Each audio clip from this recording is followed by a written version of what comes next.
Bien chers frères et sœurs, voici que de plus en plus nous avançons vers cette grande fête de Noël. Et Marie, petit à petit, sent en elle l'événement qui va se produire. Les mamans qui sont ici en savent quelque chose. Et ça n'est pas rien, car celui qu'elle va mettre au monde, nous le savons, c'est bien notre Sauveur, celui qui nous apporte tout, la vie, la lumière, et aussi toutes ces vertus dont nous avons besoin dans notre existence pour pouvoir mieux le connaître et surtout mieux l'aimer. Et j'ajouterais celui de nous aimer les uns les autres d'une manière réelle, sensible, de telle sorte que nous soyons davantage préoccupés, non pas de nous-mêmes, mais de tous ceux qui nous entourent, d'abord et avant tout, pour leur apporter ce message que Jésus est venu nous donner. Ce fait de nous aimer les uns les autres, autrement dit, de faire unité ensemble. Et ici, dans ce passage d'évangile que nous avons ici, on sent que Jean est là-bas dans sa prison. Et pourquoi ? Parce qu'il avait fait un grand reproche de quelqu'un qui était parti vers un autre époux. Et bien sûr, cela lui a attiré de gros ennuis. Et Jean entend parler de Jésus, et de ce Jésus, bien sûr, qui est son cousin, né de la Vierge Marie. Et il pose la question excessivement importante. Es-tu celui qui doit venir ou devons-nous en attendre un autre ? Et sous-entendu, quel autre au juste ? Si ce n'est pas Jésus, devons-nous en attendre un autre ? Et la réponse de Jésus est absolument catégorique, en lui exprimant ce qu'il est en train de faire.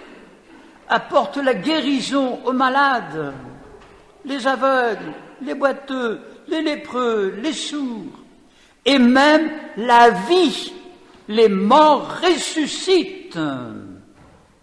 Eh bien, chers frères et sœurs, c'est cette conviction profonde qu'il s'agit de ancrer en chacun de nos cœurs, en chacune de nos mémoires, que nous sommes appelés à une autre vie qui sera celle de la proximité de notre Père du ciel.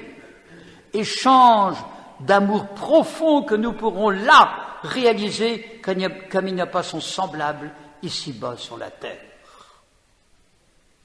Oui, recevons bien cette parole de Jésus concernant le cousin Jean, de telle sorte que vraiment nous puissions la faire nôtre, cette réponse qu'il donne ici.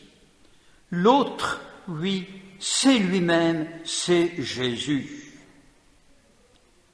Et alors, Jésus ne s'arrête pas là. Il continue son discours, il continue sa nouvelle qu'il nous annonce. Qu'êtes-vous allé voir au désert ? En parlant du cousin en question, bien sûr. Un roseau agité par le vent. Qu'êtes-vous donc allé voir ? Un homme vêtu de vêtements luxueux ? Mais ces gens-là ne sont pas au désert. Et poursuit Jésus, ils vivent dans les palais des rois. Mais qu'êtes-vous donc allé voir ? Un prophète ? Alors là, oui, Jésus s'y arrête. Bien plus qu'un prophète. Et il précise, voici que j'envoie mon messager en avant de toi pour qu'il prépare le chemin devant toi. Et c'est la grande phrase dont il s'agit pour nous, en chacun de nos cœurs, de bien en faire l'écho. parce que c'est bien ce que nous avons à vivre durant ce temps de l'Avent qui nous prépare à cette fête de Noël qui approche de plus en plus. Mais Jésus nous donne cette précision profonde alors ici. Parmi les hommes, il n'en a pas qui existe de plus grand que Jean-Baptiste, d'une grandeur non pas de taille, mais d'être dans sa personne. Et cependant, il est de préciser, le plus petit dans le royaume des cieux est encore plus grand que lui. C'est dire que vraiment, nous sommes appelés à quelque chose de formidable lorsque nous pourrons nous approcher de ce royaume de Dieu. Demandons à la très sainte Vierge Marie qu'elle nous aide à toujours mieux comprendre le sens de ce mystère de la rédemption, de l'incarnation, veux-je dire, excusez-moi. Vraiment, Dieu qui vient à nous et Dieu qui vient en nous. Ce que notre démarche tout à l'heure, au terme de la messe, qui est de recevoir la communion, c'est de ne faire qu'un avec nous, se faisant nourriture pour nous. Demandons au Seigneur et aussi à la très sainte Vierge Marie cet enseignement profond que nous puissions le faire nôtre. Et le faire nôtre dans ce monde d'aujourd'hui où il y a des remue-ménages un peu partout, des changements, des bouleversements qui se produisent. Et aussi, bien sûr, des ignorances qui se manifestent.